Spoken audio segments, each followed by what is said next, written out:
Captain Wentworth, having sealed his letter with great rapidity, was indeed ready, and had even a hurried, agitated air which showed impatience to be gone. Anne knew not how to understand it.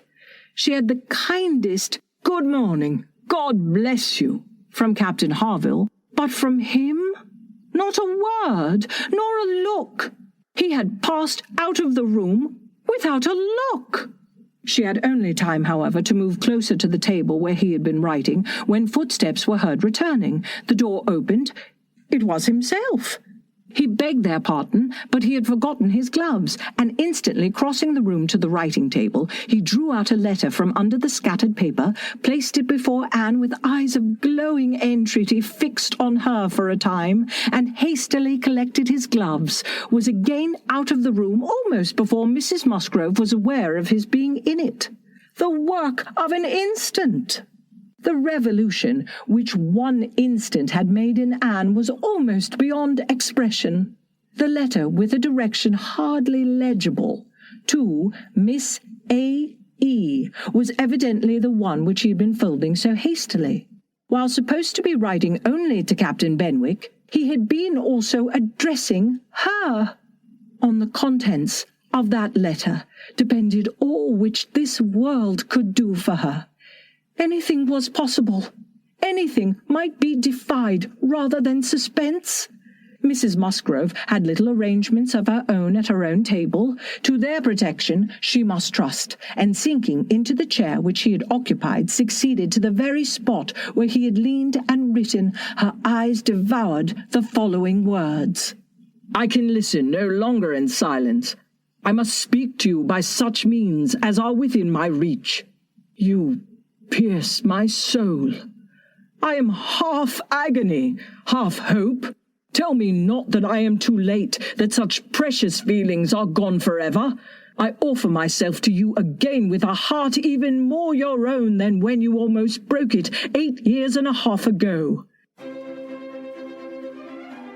From her feet the ground sloped sharply into view, and violets ran down in rivulets and streams and cataracts, irrigating the hillside with blue, eddying round the tree stems, collecting into pools in the hollows, covering the grass with spots of azure foam.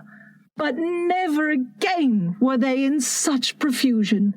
This terrace, the wellhead, the primal source whence beauty gushed out to water the earth, standing at its brink, like a swimmer who prepares, was the good man. But he was not the good man that she had expected, and he was alone.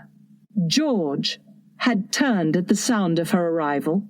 For a moment he contemplated her as one who had fallen out of heaven.